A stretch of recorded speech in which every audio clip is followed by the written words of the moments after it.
Om Swastiastu. Baik Sematan Desa Taman, kali ini Kim Desa Taman sedang berada di rumah salah satu calon perbekal Desa Taman periode 2021 sampai dengan 2027. Beliau adalah Bapak I Gusti Ngurah Putuswete, SPD nomor urut 2. Swastiastu Bapak. Om Swastiastu. Kami dari Kim Desa Taman ingin berbincang-bincang dengan Bapak agar masyarakat Desa Taman tahu calon perbekal Desa Taman untuk 6 tahun ke depannya. Untuk sesi pertama, mungkin Bapak bisa perkenalkan diri dulu, dari nama, anak berapa, serta latar belakang Bapak. Mungkin dulu ada ikut organisasi atau komunitas. Silahkan. Oke. Suksmo, tentukan galah kepicoring titian. Titian salah sinungil calon perbekal Desa Dinas Taman periode 2021-2027. Sekali sane sampun kerodari wawu, titiang nguningayang indek biodata rin. Titiang mewasto I Gusti Ngurah Putuswete SPD, tempat dan tanggal lahir Taman 31 Maret 1957. Status sudah nikah, punya 1 istri dan 4 orang anak. Di antara 4 orang anak itu, yang pertama adalah cewek, kelahiran Badung 1986. Yang kedua adalah anak laki, kelahiran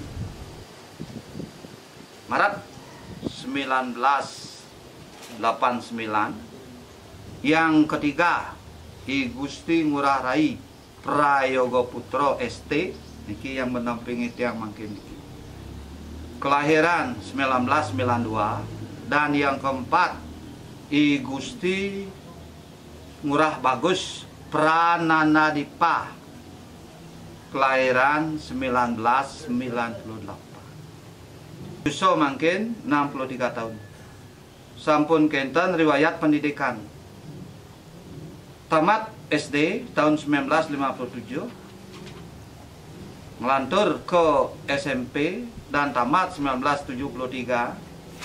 Selanjutnya ke SMA Negeri 2 Denpasar. Tamat 1976. Langsung mengikuti pendidikan di Undeksa Singaraja dan tamat tahun 1999. Konsep titiang niki belajar sambil bekerja, yang titiang sebut learning by doing. Sambil belajar, sambil mengikuti ilmu untuk memperoleh kesetaraan yang disebut dengan S1, yaitu strata 1 ring Universitas Terbuka melalui program UPJJ, usaha program belajar jarak jauh yang ada di Denpasar. Kemudian tamat tahun 2006, kemudian diwisuda ke Jakarta. Menikah riwayat pendidikan. Langsung titiang memberi informasi riwayat pekerjaan. Titiang tamat tahun 1980, langsung mengabdi di SMP Pandawa Sangeh, Dawag Nikel. Kemudian ada aturan berikutnya, tahun 1983 baru diangkat sebagai guru SMP dengan NIP 131278738 dengan basic golongan ruang 2A.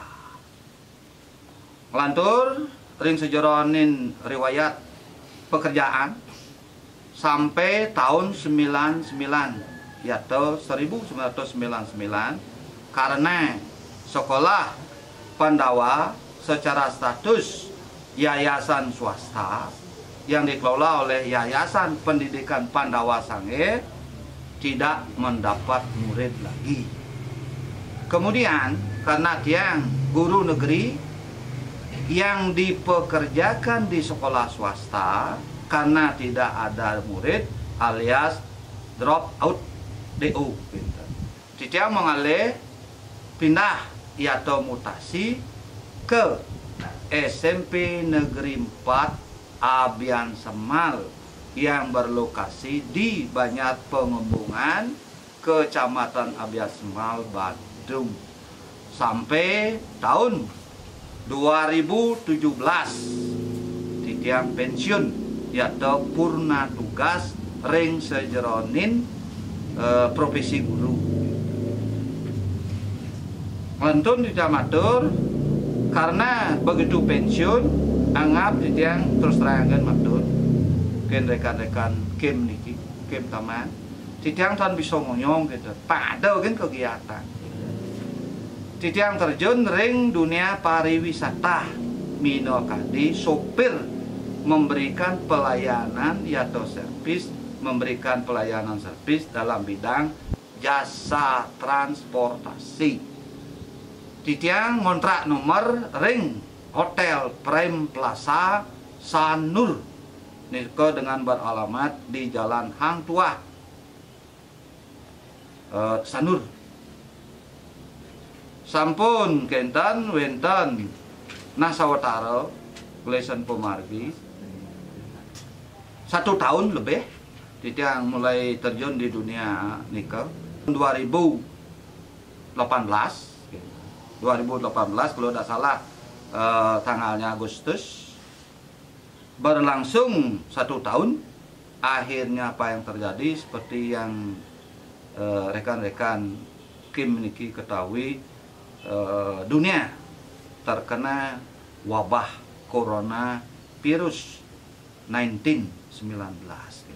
Akhirnya Titiang 1 tahun lebih niko akhirnya juga terhenti karena tamu tidak ada, hotel tidak tamu, sopir juga berhenti, fasilitas lain juga berhenti, hotel dan restoran juga berhenti, alias pegawai-pegawai yang ada di hotel, yang ada di restoran itu terpaksa dirumahkan. Langsung Titiang minokadi riwayat pendidikan sudah, riwayat pekerjaan sudah.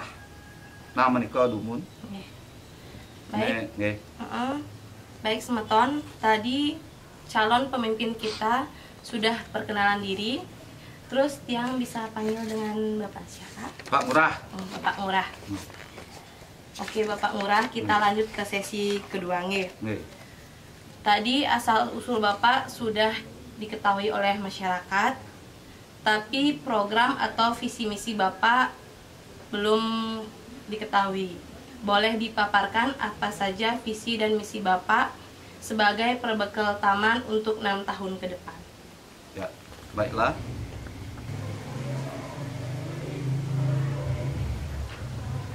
Ini adalah potret gambaran Tiang yang tertuang pada visi dan misi.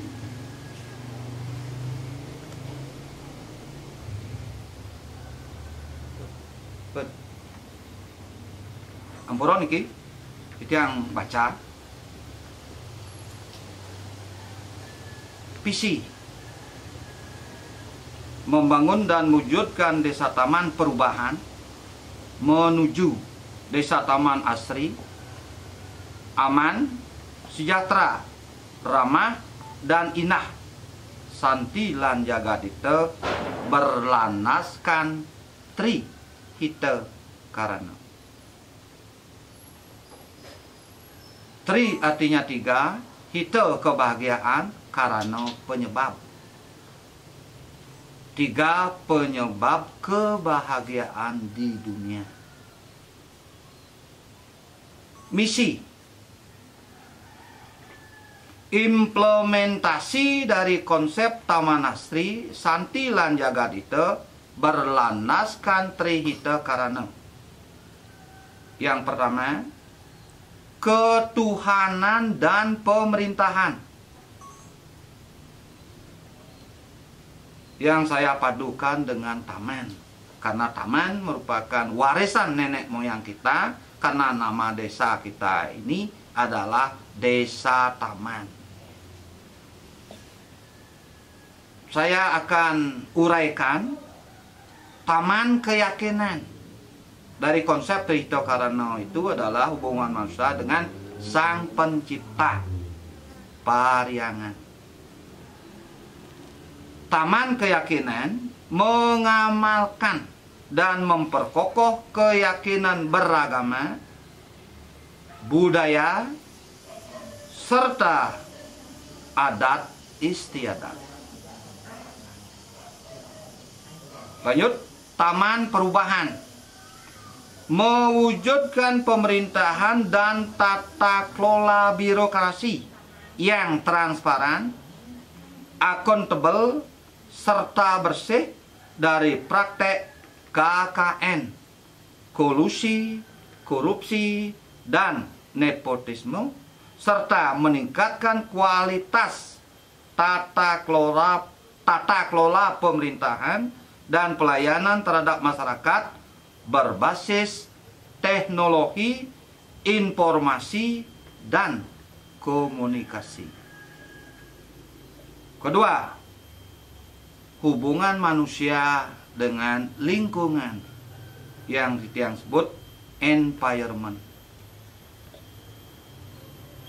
Taman Kelajakan mewujudkan lingkungan asri melalui penataan area kelajakan di koridor depan rumah, di koridor depan rumah penduduk, pintu masuk desa, serta area pusat desa. Center Government Desa Taman. Lanjut, Taman Peduli Lingkungan menciptakan desa yang bersih dan asri melalui gerakan masyarakat, Taman Peduli Lingkungan, serta mewujudkan sistem pengelolaan sampah secara terpadu. Berikut, Taman Subak Abian, pelestarian lingkungan melalui pertanian dan perkebunan. Lanjut, Taman Pembangunan melaksanakan dan melanjutkan pembangunan tata ruang, infrastruktur, sarana dan prasarana desa. Yang ketiga, hubungan manusia sesama manusia, kemanusiaan dan kemasyarakatan. Taman Sehat memperhatikan serta menjamin kesehatan masyarakat, Health Society. Taman Pintar meningkatkan kualitas sumber daya manusia melalui pendidikan, Education Center. Taman Sejahtera meningkatkan kualitas sumber daya manusia melalui pendidikan. Taman Sejahtera meningkatkan ekonomi masyarakat dalam bidang pariwisata, pertanian, perdagangan, ekonomi kreatif, dan usaha mikro, kecil, menengah yang kita sebut dengan UMKM. Taman Berdaya melakukan pemberdayaan, pembinaan, pelatihan terhadap lembaga desa serta masyarakat di bidang pemerintahan, seni, budaya, olahraga, dan pariwisata. Taman Aman dan Ramah menciptakan dan mewujudkan tatanan masyarakat yang tertib, taat, asas, serta menjunjung tinggi hak asasi manusia dan penegakan hukum. Nah, Amerika Presiden di dalam visi dan misi sanekatur ring sajeronin penilaian pemilihan perbekal di Desa Taman. Sukses. Baik Bapak, kita lanjut ke sesi tanya jawab.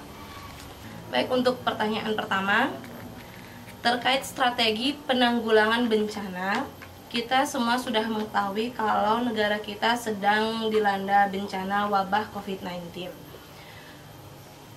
Dengan itu, apa langkah atau inovasi Bapak untuk mengatasi penyebaran COVID-19 di Desa Taman selain anjuran atau himbauan dari pemerintah? Ya, baiklah, pertanyaan yang sangat bagus. Dalam strategi penanganan bencana alam yang saya tuangkan dalam konsep pola pikir saya adalah mengalokasikan dana desa yang kita sebut dengan ADD itu untuk penanggulangan bencana. Seperti misalnya di saat-saat sekarang ini, di mana seperti apa yang saya sebutkan tadi, dunia kita ini dilanda dengan disease COVID-19, coronavirus, pengadaan APD, dan penyiapan hand sanitizer, cuci tangan, dan wajib mengenakan masker. Sesuai dengan program dan anjuran pemerintah menerapkan prokes 3M. Baik Bapak, mudah-mudahan virus corona ini cepat menghilang dan kita bisa beraktivitas secara normal lagi serta perekonomian bisa lancar kembali. Ya. Lanjut ke pertanyaan kedua, ini masih terkait dengan pertanyaan yang tadi. Ya. Dalam pandemi, pemerintah sudah banyak memberikan bantuan. Contohnya itu BST, BLTDD, sembako dan lain sebagainya. Nah, dari banyaknya bantuan tersebut, ada beberapa warga atau masyarakat yang tidak menerima bantuan dan masyarakat merasa cemburu. Apa langkah Bapak untuk mengatasi kecemburuan sosial di kalangan masyarakat dan bagaimana cara mengelola bantuan dari pemerintah? Ya, baiklah, pertanyaan tadi bagus. Di dalam seperti apa yang saya utarakan tadi, di dalam penanggulangan bencana, karena ini yang bersifat insiden tanpa diduga-duga. Seperti yang disampaikan tadi, bahwa di dalam pandemi ini ada beberapa bantuan-bantuan pemerintah yang telah disebutkan tadi. Ada masyarakat itu menerima BLT, BST, berupa UMKM walaupun melalui usulan dan bentuk lainnya. Yang saya rasa di sini adalah terjadi sedikit ketimpangan di dalam penyaluran bantuan. Yang saya maksud ketimpangan itu adalah masyarakat yang betul-betul layak dibantu akhirnya tidak mendapat bantuan seperti yang diharapkan tadi. Satu sisi masyarakat yang sudah ekonominya mapan justru itu mendapat bantuan. Nah, disinilah terjadi kesenjangan sosial. Nah, ini yang saya maksud dalam hal ini, bagaimana caranya mengatasi kondisi ini yang saya sebut istilahkan overcome this problem. What is the way to overcome this problem? Caranya satu begitu. Boleh saya menghimbau aparat desa utamanya yang merupakan stakeholder leading sektor di desa yang tahu kondisi masyarakatnya. Nah, supaya tidak terjadi penyimpangan. Seperti apa yang saya sampaikan itu, segala bentuk bantuan, biaya maupun dana itu harus tepat sasaran. Warga yang memang harus dibantu, harus layak dibantu. Satu sisi warga yang tidak memerlukan bantuan justru itu mendapatkan. Nah, seperti kata saya tadi, di sanalah terjadi ketimpangan atau kesenjangan sosial. Terkait tata kelola kepemerintahan, bagaimana cara Bapak mewujudkan kepemerintahan yang transparan, baik transparansi pengelolaan anggaran, program atau yang lainnya? Baik, terkait dengan tata kelola pemerintahan, seperti apa yang saya sebutkan tadi, di sini mewujudkan aparatur desa yang bersih dan berwibawa, terlepas dari unsur-unsur KKN seperti yang saya sebutkan tadi, bebas dari kolusi, korupsi, dan nepotisme. Kalau langkah-langkah aparat desa, terlebih yang merupakan aparat terbawah dalam sistem pemerintahan di demokrasi Republik ini, betul-betul memberikan suri toladan, memberikan contoh kepada warga masyarakatnya yang memerlukan pelayanan. Nah, sekian jawaban. Baik, pertanyaan keempat. Di Desa Taman dalam hal ini, pemerintah desa masih mengandalkan bantuan dari pemerintah, baik itu Pemda, Pemprov, bahkan pusat. Perlu adanya penggalian sumber pendapatan agar tidak ketergantungan dengan Pemda, Pemprov, atau pusat. Melihat desa tetangga seperti Desa Punggul membuat objek pariwisata yaitu Beji Waterfall dengan branding desa digital. Begitu halnya dengan Desa Bongkasel dengan brandnya Desa Swing. Untuk di Desa Taman, branding apa yang Bapak angkat dan potensi apa yang akan dikembangkan untuk dijadikan pendapatan desa? Ya, baiklah, pertanyaan yang sangat bagus bagi saya. Seperti apa yang disampaikan tadi, bahwa satu sisi anggaran yang dikelola oleh desa, itu mungkin yang saya sebut itu adalah anggaran induk. Dalam anggaran ini itu kalau pemberlokan anggaran itu saya kira dari bulan Januari sampai Agustus di tahun bersangkutan. Sebutkan seperti contoh di tahun 2021 ini anggaran TMT terhitung mulai tanggal 1 Januari sampai 31 Agustus anggaran ini sudah diberlakukan. Selain desa kita, Desa Taman menerima bantuan-bantuan seperti tersebut tadi, bantuan dari pemerintah pusat, pemerintah Provinsi Bali, pemerintah Kabupaten Bandung, yang merupakan loyalty daripada capital land dari anggaran desa ini. Mungkin kita di Desa Taman ini harus mengeksplor, menggali celah-celah apa, potensi apa yang kita dapat jual ke orang lain begitu. Kalau kita lihat seperti ketahui bersama atau rekan-rekan Kim yang lain juga sama, kita di Desa Taman belum mempunyai trade. Benarkah? Trade kita ini apa? Ciri khas Desa Taman ini apa? Seandainya saya terpilih sebagai pemimpin desa, dalam hal ini adalah perbekal Desa Taman, saya menggali potensi-potensi yang akan bisa saya gali, saya bisa eksplor, saya angkat ke permukaan. Image saya begini, seperti disebutkan tadi, kalau Desa Punggul, kalau saya ibaratkan adalah di suatu negara imperialis, merdeka begitu, jauh jauh dari kita itu merdeka. Kita merdeka tahun 45, kalau Punggul umpamanya merdeka di tahun 2000 begitu misal.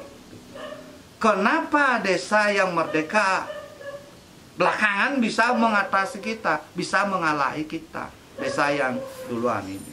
Nah, katakan tren yang disebut tadi, Punggul mempunyai desa digital, pengelolaan sampah, punya tempat yang kita sebut dalam bahasa Bali itu genah melukat, wotopol dan sebagainya. Kalau kita di desa taman, apa yang dapat kita jual? Kemudian di desa tetangga yang sebelah timur, di sana sudah begitu memasuki desa Bongkasel, sudah terpampang di pintu depan itu Bongkasel desa wisata. Begitu dari Petegah ke utara itu kita mau pasang ciri khas desa kita adalah desa jalur wisata. Kemudian untuk melakukan langkah konkret di dalam pergerakan ekonomi, nanti saya dari alokasi dana desa itu bisa mewujudkan pasar desa.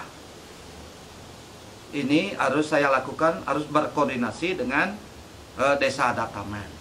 Karena pasar itu adalah kepemilikan adalah pasar desa adat, kemudian berkontribusi secara alokasi biaya dana ke pemerintahan desa dinas.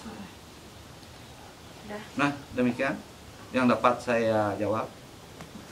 Baik, pertanyaan selanjutnya. Di desa taman banyak kelompok atau komunitas, baik itu komunitas seni, olahraga, musik, atau lainnya. Bagaimana cara Bapak untuk mengembangkan atau mewadahi komunitas tersebut agar berkembang dan mengharumkan nama desa? Ya, baiklah. Pertanyaannya saya jawab. Kelangsungan kaitannya dengan seni.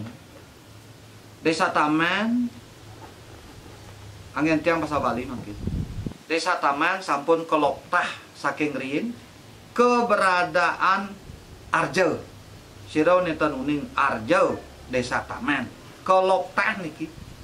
Salah sinungil perginaone niki aje tiang niki jiden tiang.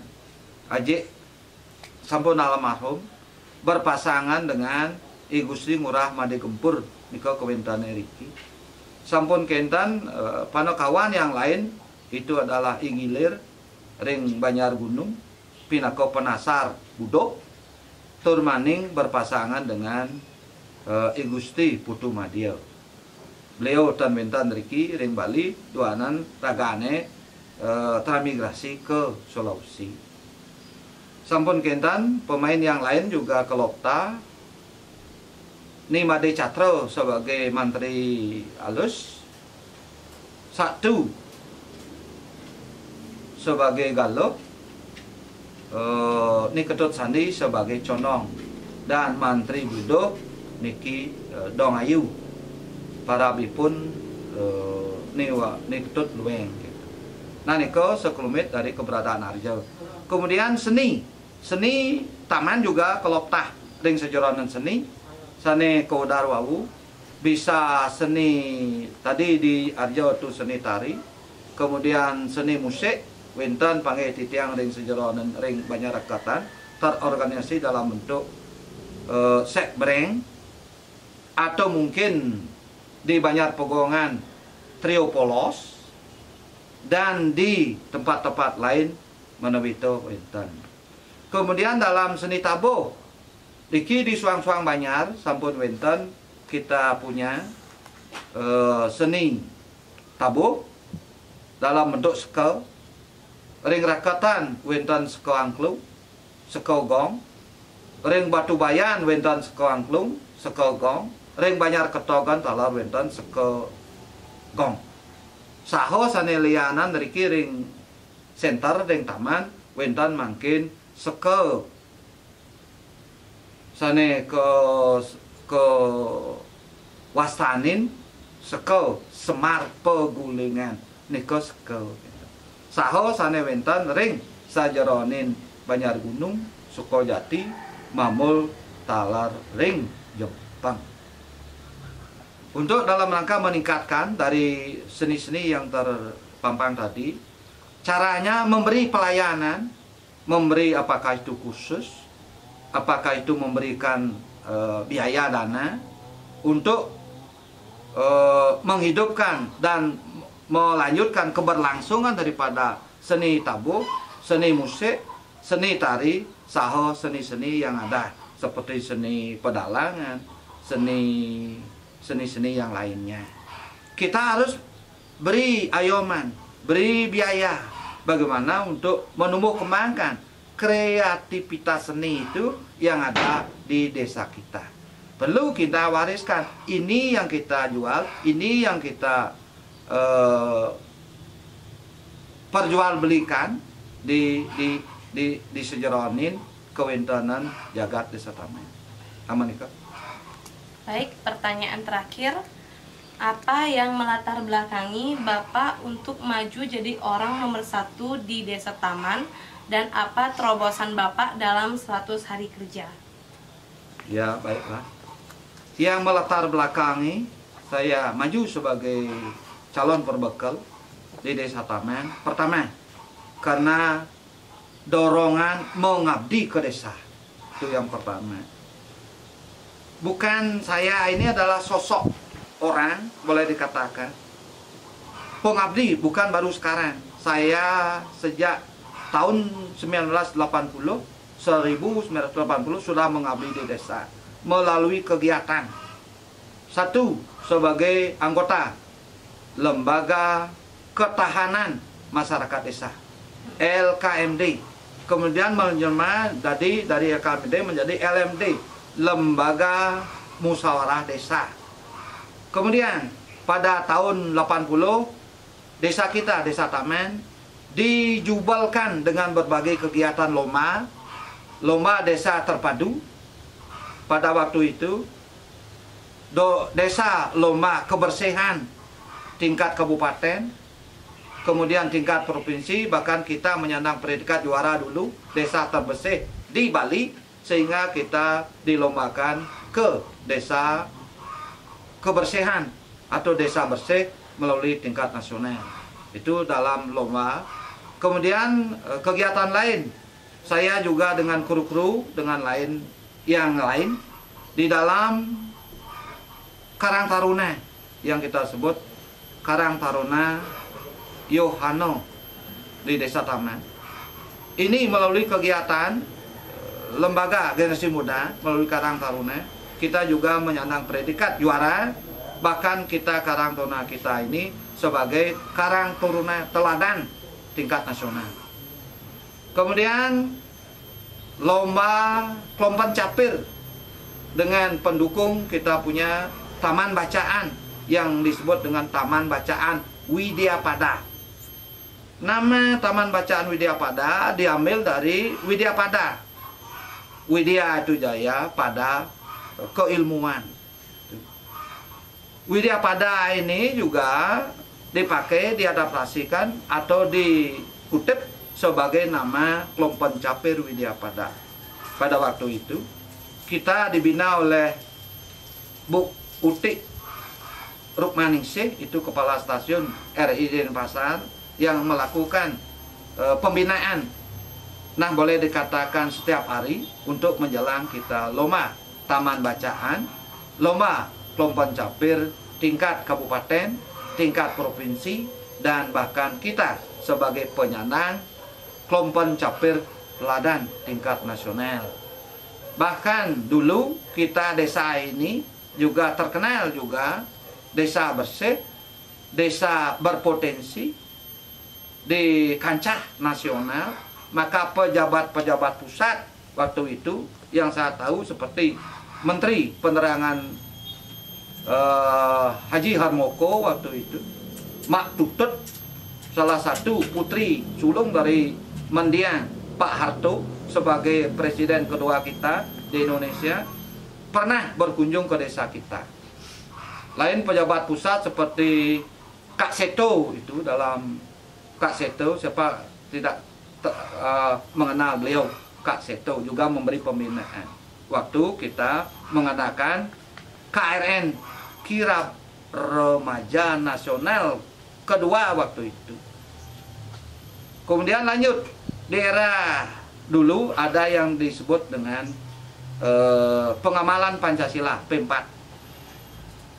Saya sendiri sebagai Manggala P4 penatar di Desa Taman memberikan penyuluhan penataran terhadap pengamalan Pancasila yang waktu itu disebut P4.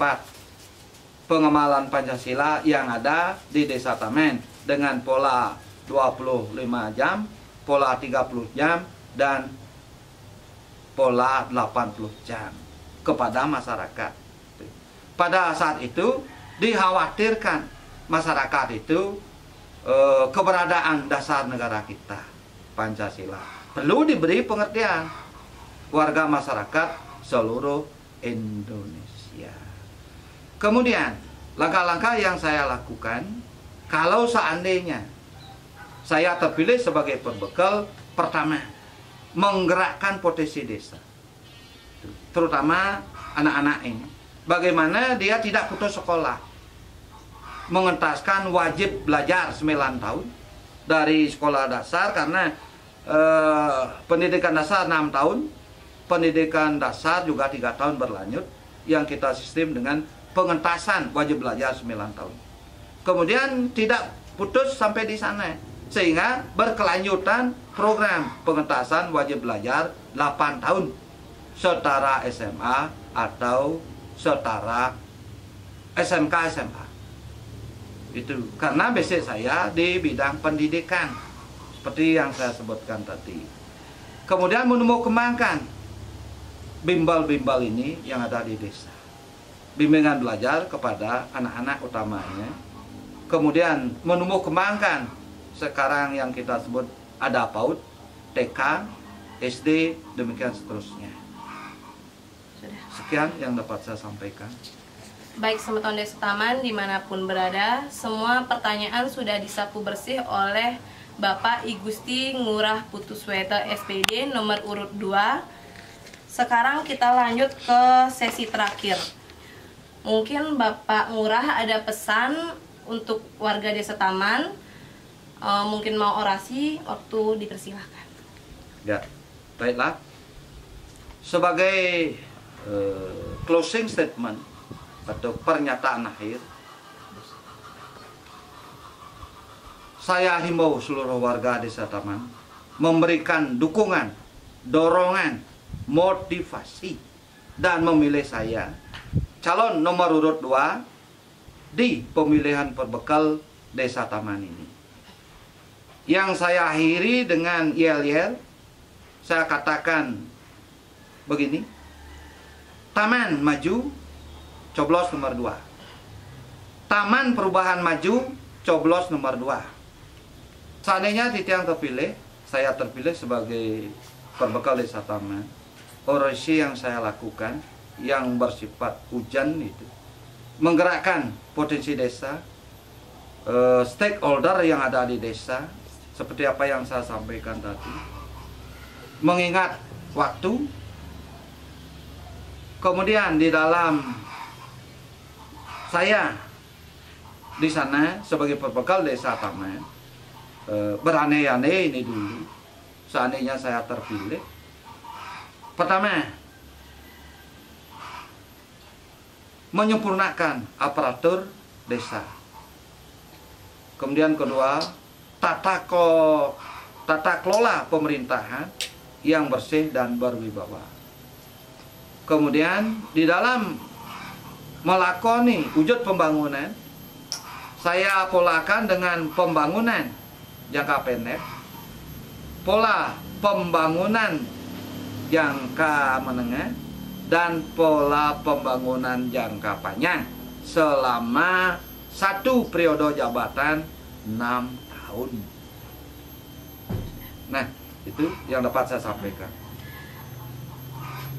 Baik Bapak Ngurah, kita berdoa apa yang jadi harapan Bapak dan juga harapan masyarakat Desa Taman menjadi terwujud untuk desa yang kita cintai. Terima kasih atas waktunya Bapak sudah menerima kami dan bisa berbincang-bincang lebih dekat.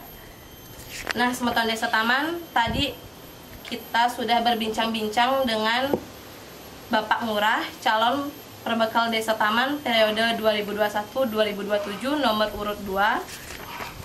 Sekarang giliran Semeton untuk menentukan pilihan sesuai hati nurani. Ingat, tanggal 7 Februari datang ke TPS, gunakan hak pilihmu karena partisipasimu adalah tanggung jawab dan pedulimu terhadap Desa Taman. Dan ingat selalu patuhi protokol kesehatan dengan 3M, menjaga jarak, mencuci tangan dengan sabun, dan selalu memakai masker.